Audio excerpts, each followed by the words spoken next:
오늘은 학습 110쪽 율법 제1장의 37세션부터 시작을 하도록 하겠습니다. 값싼 사죄를 누가 좋아하는가? 이제 값싼 사죄란 말을 들으면 우리는 어떤 현대적인 의미에서는 어떻게 다가오나요?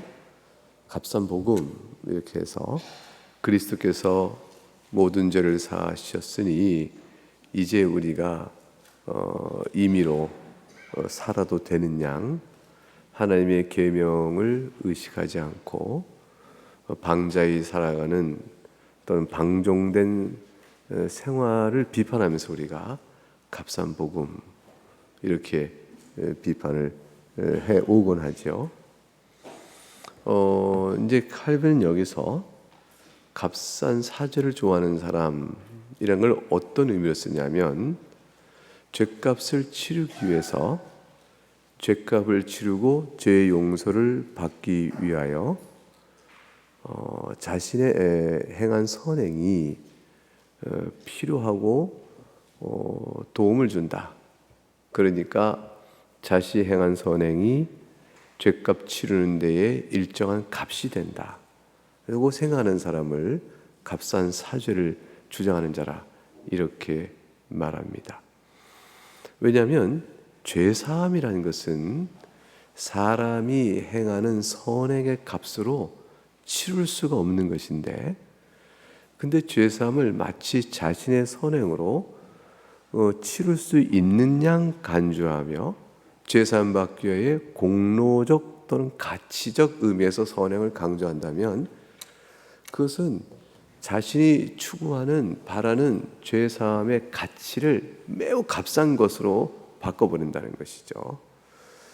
그러니까 우리의 죄사함이 당신의 선행 때문에 값이 치러지는 거라면 그 죄사함이 얼마나 값없는 거냐, 이런 얘기예요. 얼마나 싸구려면 그렇게 네 선행으로 되겠느냐, 칼빈이 그렇게 얘기하는 거죠. 그러니까 사실 칼빈은 뭘 말하고 싶으냐면, 죄사함의 은혜의 값을 치를 수 있는 것은 예수 그리스도의 공로밖에 없다.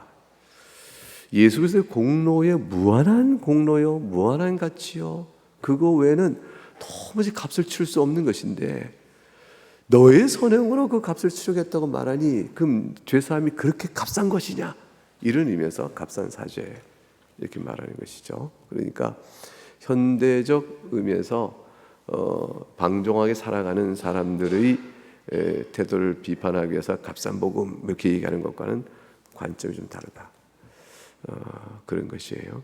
그래서 우리는 돌이켜 그리스도의 보혈이라는 어마어마한 값을 치르고 주께서 우리에게 주신 사죄의 은총, 그러니까 값으로 헤아릴 수 없는 사죄의 은총을 우리가 받았다, 이렇게 되어야 하는 것이죠. 값으로 치를 수 없는 사죄의 은총을 받았다. 그러니까 지금 칼빈의 논리는 그렇게 흘러갑니다. 값싼 사죄를 좋아하는가는 누가? 그들은 그들의 배설물과 같은 초라한 선행, 이 표현을 보셔요. 그들의 선행의 가치의 무가참을 설명해서 그냥 배설물이다 그랬어요. 이거는 성경적 표현이죠. 사도 바울이 자신의 모든 선행을 배설물로 여긴다. 그리스도 의외는 어떤 것도 배설물로 여긴다 할 만큼 강한 표현을 썼습니다. 그러니까 사실은 일반인이 들으면 너무 심하지 않은가, 이렇게 생각할 만한 표현들이죠. 지나치다, 아무리 그래도. 그런데 죄 용서에 비추어서는 진짜 배설물밖에 안 되는 거예요. 그러니까 아무 유익이 없는 거죠. 전혀 쓸모없고 냄새나 나는 거예요. 그것을 이제 깨달으면 이제 그리스도의 의 앞에 나오는 것이죠. 그리스도의 의 앞에 나온다는 것은 보충을 얻기 위해서 나오는 게 아니에요. 십자가 앞에 나와 엎드린다는 것은 내게 부족한 것을 채우는 보충을 위해서 주님에 붙드는 게 아니에요. 내게는 아무것도 없으므로 나아가는 것이죠. 죄책이 너무나 무겁기 때문에 그렇습니다. 이 죄책이 무겁다는 것을 사람이 실감할 수 있을까? 죄에 대해서 이제 죄책의 무거움, 죄와 죄의 실상의 악함, 더러움, 오염 이런 것들을 절감하고 다른 형벌의 무게를 생각하면 그 모든 걸 초래하는 죄책이 얼마나 큰가를 알 수 있는데 죄책이 너무 무거운 것을 사람이 잘 인지를 못해요. 왜 그러냐면 그게 죄의 영향 때문에 그런 거예요. 죄의 영향 아래에 있어서 하나님의 거룩하심과 우리를 향한 하나님의 말씀의 요구가 어떠한 것인지를 바르게 분별하지 못하니까 그러니까 어둠 속에서나 밝은 곳에 있는 줄 착각하는 거죠. 그런 거죠. 그래서 죄책에 너무 무거운 것을 모른다. 이 자체가 죄예요. 죄책의 무거움을 모르는 것 자체가 죄의 영향 아래 있는 것이다. 그래서 그처럼 미비한 것들, 배설물 같은 초라한 선행을 통해서 용서받을 수 있다고 엉뚱하게 생각한다. 그런데 우리는 그렇게 생각하지 않는다. 이렇게 대조가 되는 거죠. 그래서 우리는 그럴 수 없다고 생각한다. 하나님을 대항하는 너무나 커다란 과오다. 그럼 어떻게 해요? 회개를 하는 것이죠. 하나님께 돌이켜야 되는 것이죠. 그리고 용서를 구하는 것이죠. 그럼 살 길을 얻는 것이죠. 이렇게 무가치한 선행에서 사면될 수 없다는 것이 우리의 주장이요. 저들은 그 사면될 수 있다는 주장을 하는 것이고 우리는 죄의 사면 오직 그리스도의 보혈의 특권이라고 단언한다. 이렇게 우리가 말하면 저들은 비판하기를 우리가 선행을 하고자 하는 열심을 가져야 되는데 그 의지와 열심을 빼앗는 것이냐라고 우리를 비판한다는 거예요. 밑에서 셋째 줄 그거죠. 우리가 선행하려는 욕망을 오도한다고 이렇게 저들이 우리를 비판하는데 아닌 것이죠. 저들은 어떤 전제 때문에 우리가 이 선행의 무가치함을 말하면 발끈하냐면 저들이 갖고 있는 전제가 있어요. 사람은 선행을 할 때 보상의 소망이 있어야 한다. 다시 말하면 선행을 하면 대가를 받는다라는 것이 전제되어야만 그래야만 비로소 사람들이 선을 하는 것인데 동기 자체 그걸 또 이끌어가는 원리를 다 그렇게 박탈해서 인간의 선행이 무가치다 말하면 누가 선행을 하겠느냐라고 전제를 하는 것이죠. 그 전제의 이유가 보상의 원리요, 대가의 원리요, 공로의 가치를 인정 못 받으면 사람은 아무도 선행 안 해. 그러니 당신들의 말은 사람을 선행해서 멀어지게 하는 거요 라고 비판을 하는 겁니다. 맨 아랫줄에 그러나 이런 것은 전혀 신경 쓸 필요가 없고 왜냐하면 완전히 틀린 말이기 때문에 그렇다. 이게 이제 복음 안에서의 선행의 원리, 복음의 은혜와 선행 이 관계를 전혀 오도하고 있기 때문에 그렇다. 이게 그것입니다. 복음은 선행을 배척하는 것이 아니고요. 선행을 열매로 잉태하는 것이에요. 복음은. 따라서 복음은 선행과 긴밀하게 연결되어 있고 원리적으로 한 성령의 역사로 묶여 있어요. 예수 그리스도의 복음의 실행도 성령의 은혜요. 그거를 믿고 은혜를 받을 수 있도록 적용하는 것도 성령의 은혜이신데 그 믿음을 주시는 적용의 방편인 믿음을 주시는 성령의 은혜는 바로 그 믿음과 복음의 은혜에 기초하여 성령을 열매 낳도록 이끄시는 성령 자체 하나님의 역사란 말이죠. 한 성령의 역사인데 한 성령의 역사가 어찌 분리되겠어요? 그러므로 전혀 저들의 이해는 잘못된 것이다. 왜냐하면 생각해 보게 되면 그 다음에 111쪽 위로 올라가서 세션 37쪽 계속 이어갑니다. 그들이 하나님을 섬기는 것이 단지 보상을 바라는 일이요 자기 노동을 하나님께 대가를 받고 파는 거라고 생각한다면 이게 파는 거죠. 그러면 구원과 무슨 유익이 있겠냐? 아무 소용이 없는 것이다. 정령껏 하나님께서 복음의 은혜로 구원하신 자에게서도 선행을 원하는 까닭이 뭘까? 이 질문에 대한 답은 그 셋째 줄이 나와요. 하나님께서 경배와 사랑을 받기를 원하시기 때문에 우리에게 선행을 바라시는 것이다 라는 거예요. 그러니까 우리가 하나님의 계명을 읽고 그 계명 앞에서 순종하고자 나아갈 때 또 순종하라고 계명을 주시고 교훈적 명령을 주실 때 그 교훈의 명령 앞에 우리는 순종의 의무를 짓잖아요. 의무를 지고 교훈의 명령을 바라보는데 하나님께서 왜 그걸 주시느냐? 어차피 그거 지켜서 그 교훈의 순종이 우리를 구원하는데 아무 무가치하다면 그거 왜 지키라고 하시느냐라는 것은 구원 자체를 위한 게 아니라는 거예요. 값으로는 그것을 우리의 죄사함을 치를 수 있는 값이 아니니까 그 목적이 아니고 목적은 다른 데 있으니 그 다른 데가 있는 게 뭐냐?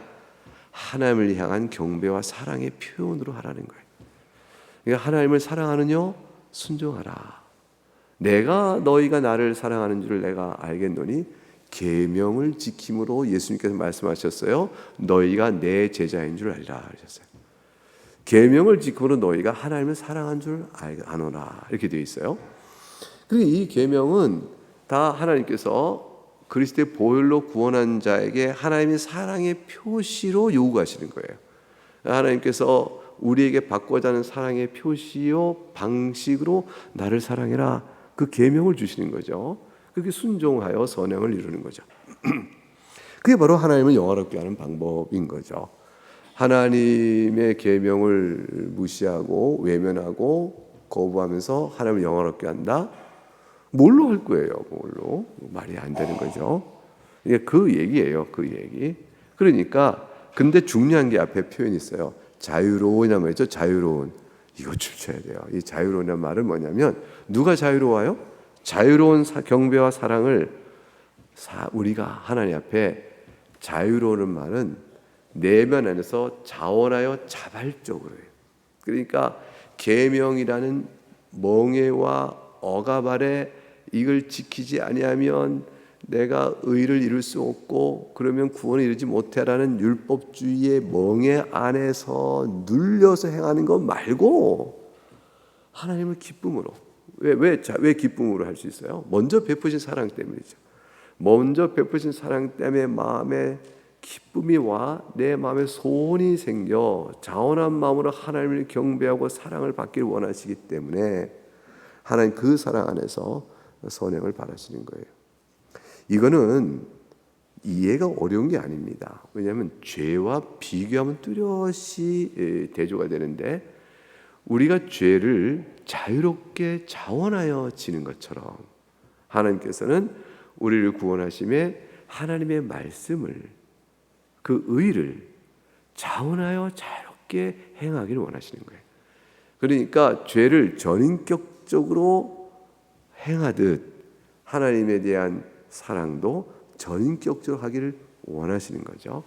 그 전인격 속에는 지성과 감성과 의지의 종합적 인격의 심리 구조를 가지고 우리가 자원하여 하는 거예요.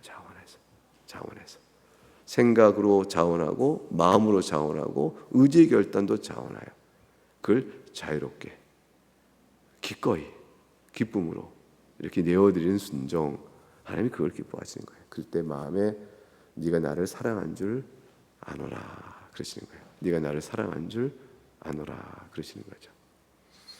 그러니까 바리새인들의 모든 순종은 하나님께서 사랑으로 받지 않으신 거죠.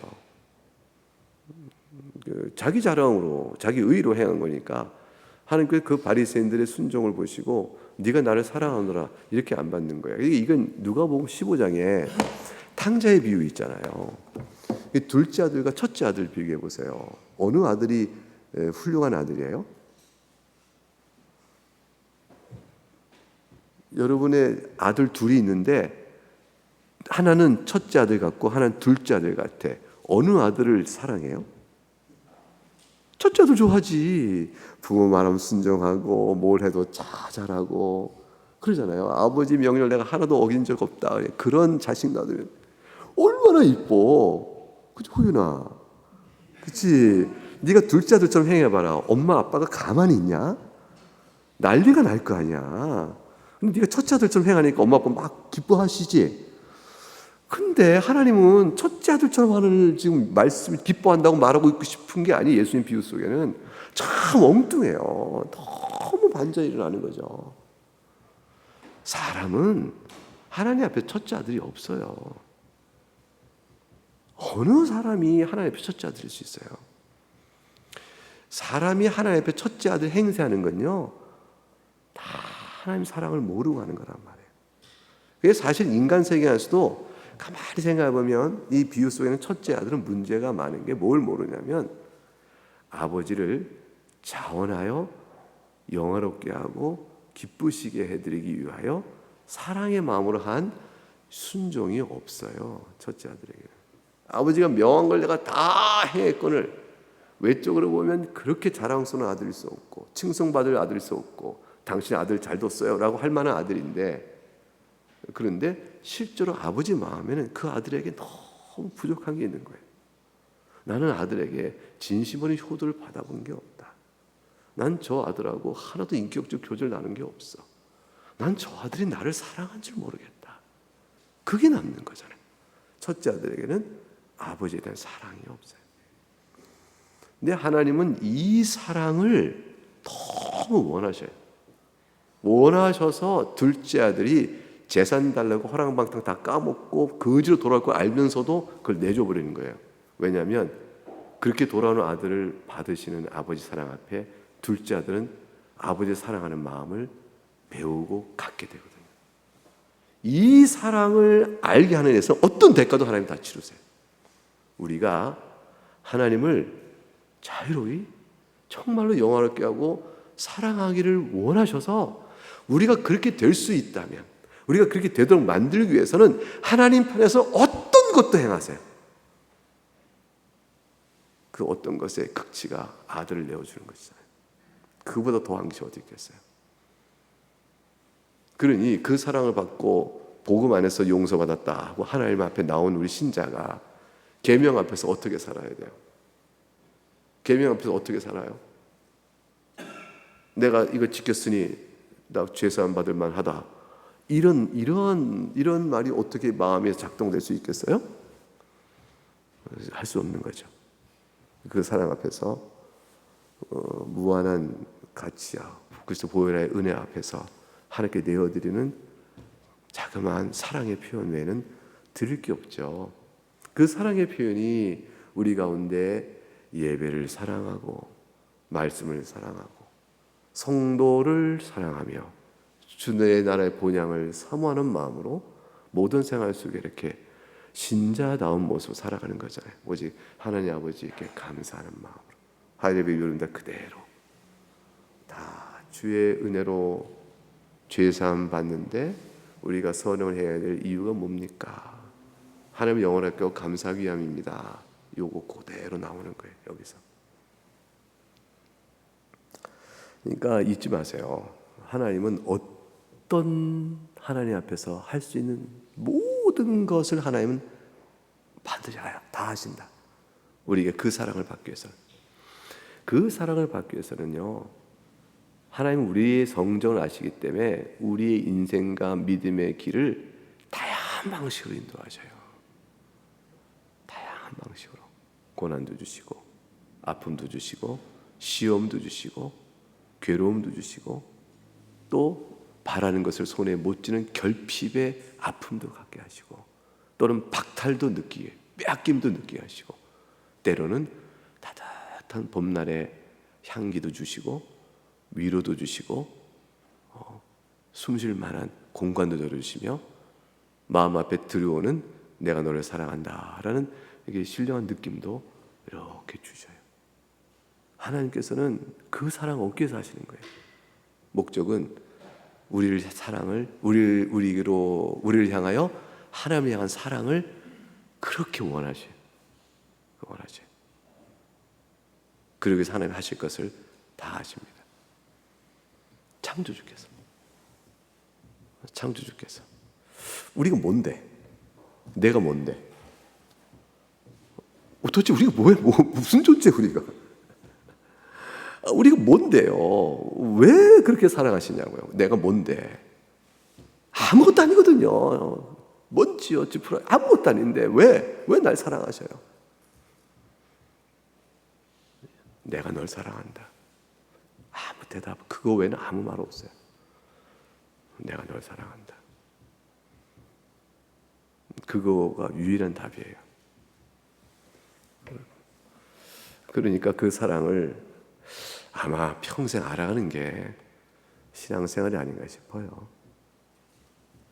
지금 이거를 모르는 사람들이 선행으로 뭘 해본다, 이렇게 엉뚱한 그런 걸 하는 거죠.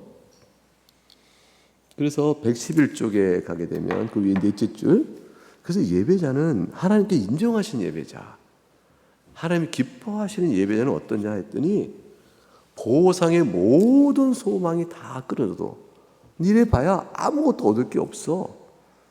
계속 여전히 주님을 사랑하는 자들이다. 그런 자 하나님이 인정하신다는 거죠.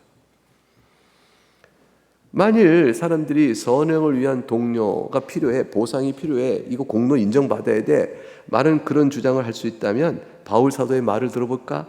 바울 사도 뭐라고 말했나? 우리가 그리스도와 함께 부활한 것은 의를 위해 살기 위함이다. 여기 보상이 어딨냐? 부활의 은총, 은혜를 입었으니 목적만 지시되고 있는 거죠. 거룩한 산제물 누리 몸을 드려라. 여기에 드리면 뭘 준다고 뭐 공로적 대가가 있느냐? 그리스도와 한 몸이니 한 몸이 같은 몸의 지체로 우리가 상호 직분을 통한 섬김, 직분이라는 것은 섬김이에요. 직분 줄치고 섬김이에요. 헌신과 섬김. 이게 자기를 내어주는 것이 없으면 절대 안 되는 거죠. 이것을 통해 증거해야 한다라고 말했어요. 우리 몸은 성령의 전이요 그리스도와 벨리알 빛과 어둠 사이에 아무 일치점이 없다.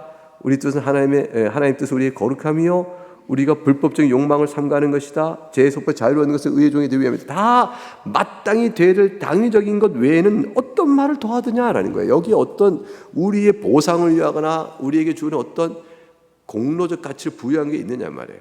그게 없다. 요한은 더하다. 요한은 더 부드럽죠. 표현이 다 다르죠. 사랑의 권면을 요구해요. 우리가 서로 사랑하면 하나님 먼저 사랑하시지 않느냐. 한 사랑이 마땅하지 않아? 하나님의 자녀가 마귀의 자녀가 구별되고 너희는 빛의 자녀야. 어둠의 자녀가 인데 어떻게 들어갈 수 있어? 하나님이 거룩하시지 않는가? 우리도 그 거룩하신 하나님을 사랑하니 그 소망을 갖고 우리를 깨끗이 해야 되지 않을까? 이렇게 얘기하시는 부름 앞에 우리가 어떠한 우리 값으로 죄사함을 한다는 식의 표현이 있겠는가? 더군다나 그리스도께서는 모범을 보이시지 않았는가라는 거예요.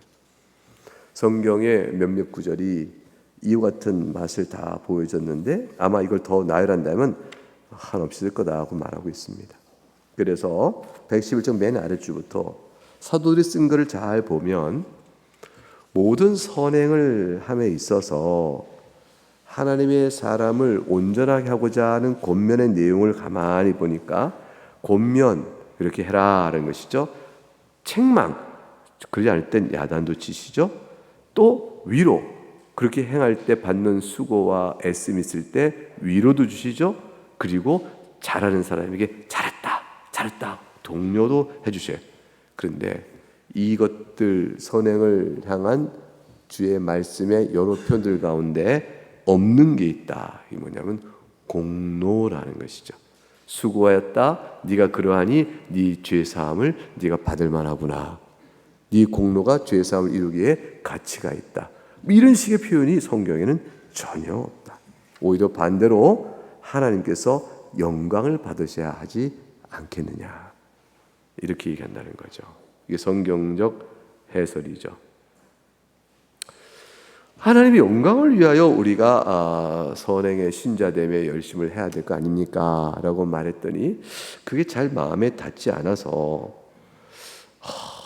왜냐하면 하나님의 영광을 위해 뭐 한다는 것은 우리에게는요 죄의 정서상 굉장히 어렵게 다가올 수 있어요. 어떻게 다가오냐면 눌림이 온단 말이에요. 우리가 이 세속적으로 왕의 영광을 위하여 뭘 한다면 전부 노역이잖아요. 왕의 궁전을 영광스럽게 왕의 군사력을 과시하게해서 뭐 병사가 되어 나간다. 모든 게 다 뭐예요? 희생과 노역을 통해서 왕의 영광을 돌려드리니까 하나님의 영광을 위하여라는 말만 하면 사람들이 착각을 하는 거예요. 오해를 하는 거죠. 그리고 번패스럽고 힘들고 힘들어. 이런 생각이 들 수 있단 말이에요. 그런데 하나님의 영광을 위한 일들은 자유롭게 기쁨으로 내어드리는 것이었고 이건 사랑의 표현이니까 사랑을 위하여 행하는 일에 수고로움과 힘들어 노역으로 다운 사람이 없어요. 사랑을 노역으로 하는 사람이 있어요. 난 당신을 사랑합니다. 너무너무 힘든 노역을 통해서 그런 거 아니잖아요. 그러니까 잘못된 이해죠. 그래서 말을 바꿔 이렇게 표현해보자 하는 거죠. 하나님 영광을 위하는 말을 표현해 만일 하나님의 은혜를 기억하라. 이러면 알아듣겠냐? 이거예요. 그래서 사람은 하나님의 은혜의 상기를 통해서 하나님께 영광 돌림으로 나가는 것이 대개의 절차상, 인지적 절차상 맞아요. 신앙 인식과 신앙 인지 절차상 맞아요. 이걸 뒤바꾸면요, 율법주의 멍해가 돼버려요. 영광을 위해 마땅히 할 일이 뭔가 당위가 눌려버려서 그 당위를 이루기 위한 큰 고통 속에 있으면서 경직된 일이 와요. 해내면 승리자고 안 하면 패배자가 되고, 해낸 자 못한 자가 나뉘게 되고, 우리 시간은 다 그렇게 돼 있어요. 예수님께서 오직 하시면 하나님 나라에 죄인이 들어가겠어요? 의인이 들어가겠어요? 하나님 나라에 무슨 죄인들이 드글드글 하겠어요? 용서받은 죄인이 드글드글한 거예요. 용서받은 것은 의롭게 된 죄인이라는 뜻이거든요. 그렇기 때문에 의롭게 된과 용서라는 것이 전제돼야 들어가는 것인데, 이걸 모르고 의인이라고 말하니 용서가 필요 없고 용서가 필요 없는 의인들이 가는 것이다, 이렇게 생각하는 것이 잘못됐으니까 주님께서 이거 확 뒤집어가지고 의인이 가는 게 아니라 죄인이 간다고 말씀하시는 거 아니에요. 못 알아들었죠. 그러니까 용서받은 죄인이요, 용서받을 필요 없는 의인이 주의 나라 가는 게 아니에요. 그러니까 이것이 굉장히 중요합니다. 그러니까 나 같은 자는 주의 나라에 갈 수 없어, 나는 구원을 못 받아, 어떻게 내가 그럴 수 있어 라는 생각이 들 때마다 기억하셔야 돼요. 용서받을 이유가 없는 의인이 가는 게 아니라 용서가 필요한 자들, 그 용서를 그래서 구하는 자들, 그 용서를 약속의 말씀으로 받는 자들이 가는, 죄인이 가는 것이다, 그런 생각을 늘 하고 언제든 예수님 앞에 나오는 일에 주저하지 말아야 돼요. 주저하지 말아야 돼요. 평생 마지막 순간에도 그 주님 앞에 나오는 걸 주저하지 않는 마음을 붙잡아 주는 게 성령의 은혜예요. 마지막 임종 때도 이 은혜예요.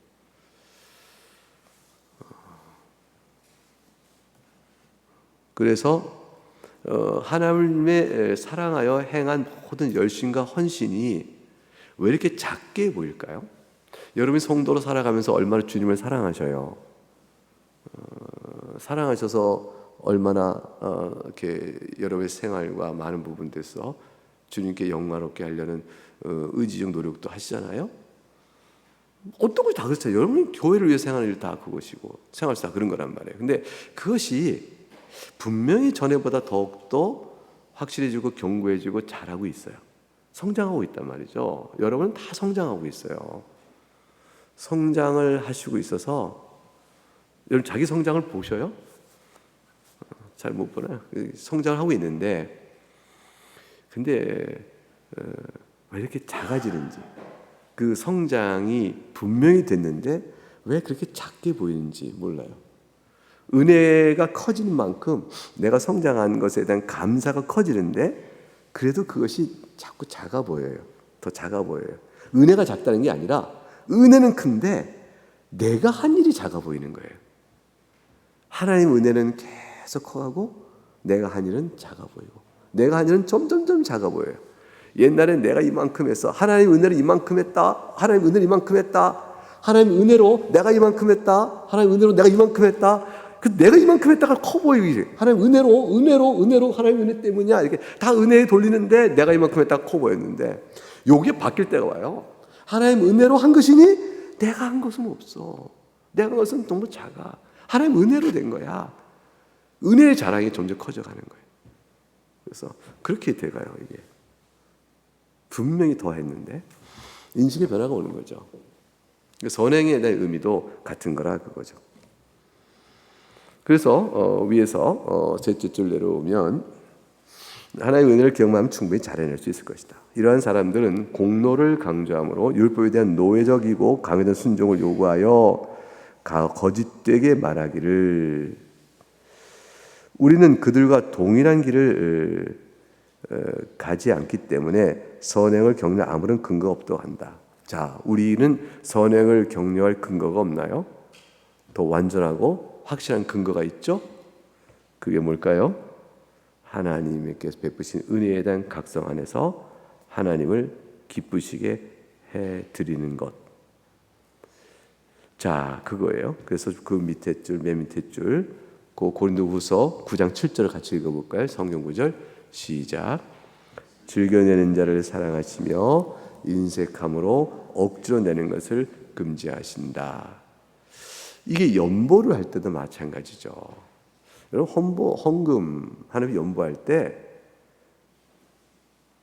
그 연보를 할 때 그 마음을 생각해 보셔요. 내가 하나님 앞에 즐거움으로 드리는가? 내가 감사함으로 드리는가? 그 생각해 보세요. 아니면 인색함이나 억지로 하는가? 나는 이 일에 있어서 내가 하나님께 어떤 마음을 갖고 드리는 것이지? 그 생각을 가만히 보면, 그러면 여러분 연보 행위는 하나님 받을 만한 헌신이 되는 거예요. 습관이요, 기계적이요, 형식적으로 하지 아니하는 거죠. 아니, 내가 매월 하나님 앞에 드리고자 마음에 정한 바가 있을 때 그 정한 바가 구약 성도의 규례에 따라 이만큼은 해야지라고 자신이 정했어도 인색함과 억지로가 아니라 기쁨으로 해야 하는 것이고, 또 주일에 나올 때 헌금을 하더라도 기쁨으로 해야 하는 것이에요. 그 기쁨으로 해야 할 때는 내가 하나님께 내어드린 손에 담겨 있는 물질의 크기도 그 가운데 형편에 따라서 물론 정해져요. 그 형편 안에서 하나님 앞에 이렇게 돌아보는 거죠. 주님, 이걸 드립니다. 이렇게. 그건 크든지 작든지 그건 주께서 아시는 관계 안에서 내가 정하는 거잖아요. 그걸 누가 뭐라고 말할 수 있어요? 당신은 왜 헌금 이만큼 저만큼? 이건 사람 앞에 절대 판단할 문제가 못 돼요. 그렇게 판단하게 하면 병들어요. 이 모든 가르침은 당신과 하나님 사이 앞에서 이게 하나가 있고, 그때 개혁교회 공동체 안에서는 교회 전체가 하나님 앞에 내어드리는 물질 필요에 교인이 그걸 나눠 책임을 지는 일에 있어의 관념이 있어요. 그래서 우리 교인의 전체적인 그 분포와 구성의 성질을 생각할 때 나는 이 정도는 하나님께 내어드려야 우리 교회를 통해 주의 일이 이루어진다라고 생각하는 그 범위와 수준이 있어요. 그게 1차적인 생각이에요. 1차적으로. 왜냐하면 나라의 일도 국민들이 세금을 내서 뭐 하듯이 복음 사역도 필요한 물질은 다 그렇게 해서 성도들의 되는 거죠. 그래서 교인 회원 사역할 때 교회의 모든 복음 사역을 위하여 필요한 물질에 내가 헌신을 하며 내 의무가 있다는 사실을 고백한단 말이에요. 그 회원 사역에 들어가는 거예요. 여러분 다 했어요. 회원 사역에 그걸 다 했어요. 그래서 이제 그렇게 하고 들어와서 자신의 일부를 내어 드리는 거죠. 그러면서 동시에 그것은 교회적인 필요를 따라 행하는 개혁교회의 관례인 것이고, 그걸 내가 어떤 것으로 할 것이냐는 신앙 안의 내용 속에는 내 마음에 자원하는 마음으로 인생을 억지로 하지 않도록 하기 위하여 내가 어떤 기준을 정하는 게 좋겠다 생각할 때 구약 성도의 규례에 따라 그렇게 행하겠다 이렇게 하는 사람은 그거를 제가 안에서 자기가 자원한 마음으로 그걸 취하여 그렇게 해드리는 것이죠. 그거를 의무로 받는 게 아니에요. 그래서 신학교회 안에서는 그거를 성도의 구약적 의무로 강요하지 않아요. 그렇게 말할 수가 없고 성경이 없기 때문에. 그러나 이제 다 지금 하는 원리에 따라 그걸 적용하여 많은 성도들이 이렇게 하죠. 근데 그것이 이제 내 사정과 형편에 맞지 않는 사람들이 있어요. 그럼 그렇게 안 하는 거죠. 그렇게 안 하고 자기 마음에 자원하여 주 앞에 내어드린 마음으로 그것이 크든 작든 드리는 것이죠. 크든 작든 드리는 것이죠. 근데 그것으로 주께 올려드린 거니까, 주님께 드리는 거니까 그 마음은 즐겨내는 것이다.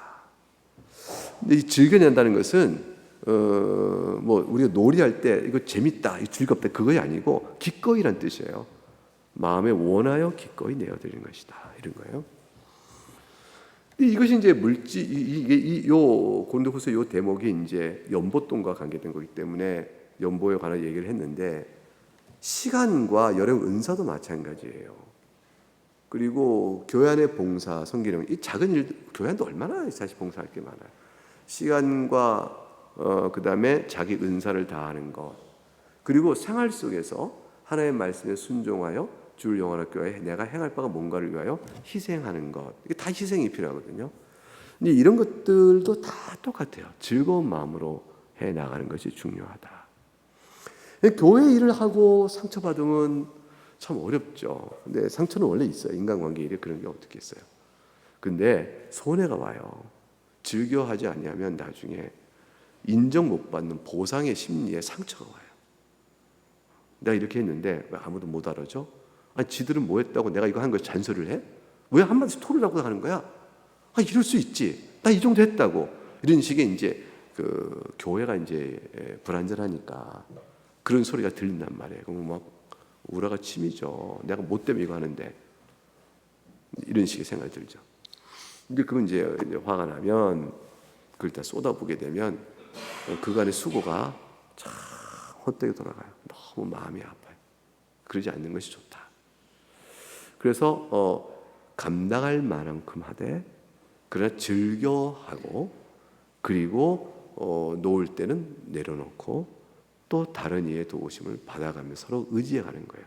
내가 베풀기도 하고 받기도 하고, 이렇게 그게 이제 성도의 서로의 의지하는 거죠. 어떤 사람은 항상 주기만 좋아하는 분이 있어요. 나중에 이제 지치죠. 어떤 사람 항상 받기만 좋아하는 사람이 있어요. 조금 그렇죠. 그러니까 이제 근데 우리가 다 그런 성이 다 있거든요. 그래서 서로 이걸 말씀 앞에 도와가면서 해 나가야 되는 거죠. 이것도 주를 위한 몸된 교회를 세워가는 헌신이다. 일단 하나님께 순종하고 기쁘시게 해드리는 일이에요. 이따 어디서부터 오는 거죠? 은혜에 대한 감동에서 오는 거죠. 그거 없으면 못합니다.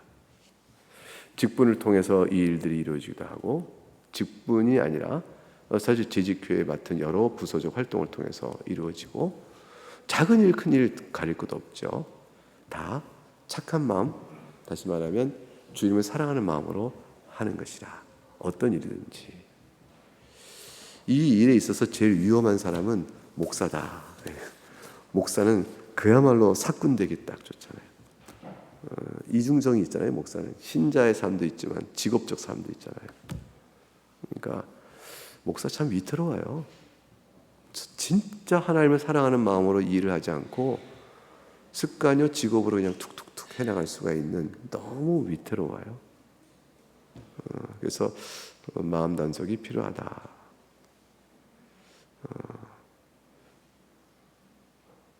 그래요. 저희 이제 다른 교회 가거나 그런 목사님들하고 만나잖아요. 그러면 이제 목회 얘기를 하잖아요. 목회 얘기하면은 좋은 말만 하겠어요? 자기도 이제 교인들에게 받은 상처가 있을 거 아니에요, 목사님들. 그럼 막 얘기해요.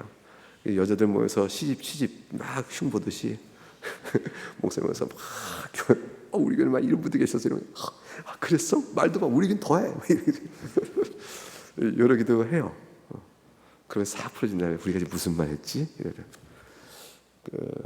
근데 이제 요거가 은퇴한 다음에 바뀐대요. 은퇴한다면요, 우리 교회는 얼마나 좋은지 알아? 나한테 이렇게 해줬어. 경로당 가면 자식 안 한 것도 해줬다고 자식 자랑하는 걸로 이렇게 막 노인들 뭐 말하듯이 그런데요. 근데 참 위험한 거는 들여다보게 되면 위험하다. 그런 건 있어요. 그러니까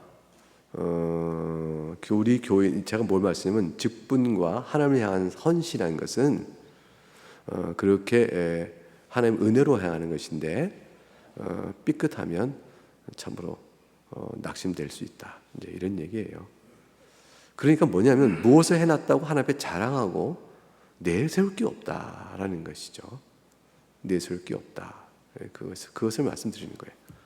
뭘 했어도 선교사 또는 목사 아니면 또 내가 교회의 직분자로 어떤 일을 했어도 선행으로 자랑할 건 없다.